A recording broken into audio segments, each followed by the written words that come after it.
नमस्कार साथियों आज का टॉपिक बेहद इम्पोर्टेंट है। यदि आप कोई प्रॉपर्टी खरीद रहे हैं और ख़ासकर मान लीजिए, देखिए सभी लोगों का मेहनत का पैसा ही होता है। तो वहाँ पे अगर आपको सरकारी बुलडोज़र से बचना है, ठीक है ना। अब देखिए हम किसके लिए बता रहे हैं, ओनली सरकारी। कई बार ना आपने देखा होगा कि लखनऊ में जो है बुलडोज़र चल गया, पूरी कॉलोनी साफ़ हो गई। कई बार देखा कि भाई इस पे बुलडोज़र चल रहा है कि भाई ये तो ग्राम सभा की ज़मीन है।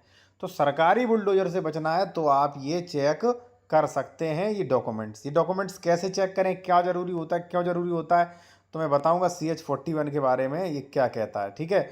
और बाकी मैं उससे पहले कहूँगा साथियों कि अगर आप कोई भी विशेषज्ञ द्वारा कानूनी सलाह लेना चाह रहे हैं या आप अपना कोई भी डॉक्यूमेंट चेक करवाना चाह रहे हैं, ज़मीन खरीद रहे हैं या खरीद चुके हैं, तो हमारा कॉन्टैक्ट नंबर ये दिया गया है साथियों, ठीक है ना। व्हाट्सअप नंबर ये हमारा दिया गया है। आप बेहतर तरीके से डॉक्यूमेंट चेक करवा सकते हैं, जैसे डबल रजिस्ट्री तो नहीं, अंश से अधिक विक्रय तो नहीं, 143 हुआ, 80 हुआ, 98 हुआ, ज़मीन सरकारी तो नहीं है, केस पेंडिंग तो नहीं है, किस सेक्शन में केसेस चल रहे हैं, ठीक है ना, वो सारा चीज़ चेक करवा सकते हैं।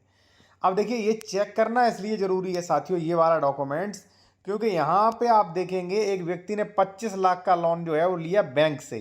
बैंक ने लोन कर दिया, बैंक के लोन के बाद ये ज़मीन भाई 372 कुल रकबा 23 एकड़ ज़मीन जो है वो अंकित ताल के खाते में बहाल करते हुए अराजी संख्या 372 जो है वो यहाँ पे पूरा कर दिया गया, ठीक है। यहाँ पे एक्चुअली हुआ क्या साथियों कि उन्होंने कहा कि भाई हमारी जो 1291 फसली थी इसमें भाई ताल दर्ज था। अब पता नहीं कैसे किसी व्यक्ति के नाम आ गया, उसने बेच दिया और बाद में पता चला कि भाई यहाँ पे ताल था।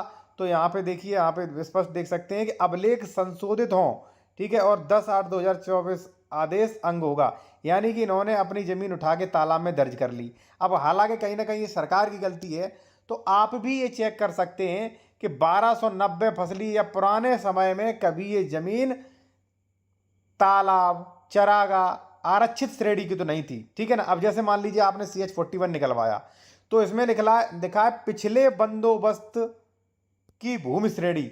अगर पिछले बंदोबस्त की भूमि श्रेणी मान लीजिए ये तालाब है, ठीक है ना, तो फिर भले ही अभी प्रेजेंट टाइम किसी का नाम चल रहा है, मान लीजिए मेरा नाम चल रहा है, लेकिन आकार पत्र 41 पे देखा तालाब है, चरागाह है, या मान लीजिए आरक्षित श्रेणी की जमीन है, खेल का मैदान है, खाद के गड्ढे, तो भले ही मेरे नाम जमीन हो, आप मत खरीदना। आप कहते ना भाई मैं नहीं खरीद रहा ये जमीन, क्यों?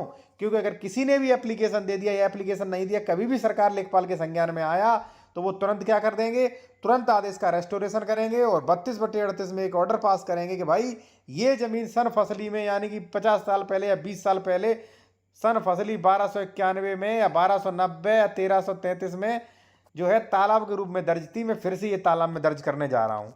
तो ये जो है घोटाला आपके साथ भी हो सकता है साथियों, तो इसलिए मैं कहूँगा कि आप ऐसी चीज़ें ना करें। और बाकी मैं आपसे कहूँगा, अगर आप ज़मीन खरीदते हो तो कई चीज़ें चेक करें, जैसे मान लीजिए डबल रजिस्ट्री तो नहीं है, अंश से अधिक विक्रय तो नहीं है, पूरा रजिस्ट्री चेंज चेक करें, उस पर कौन कौन से केस पेंडिंग है वो चेक करें, कहीं ये ज़मीन SC ST के नियमों का उल्लंघन तो नहीं करती है, ठीक है ना। ये सारी चीज़ें आप चेक कर सकते हैं या मेरे द्वारा करवा सकते हैं। व्हाट्सएप नंबर हमारा ये दिया गया है, ठीक है।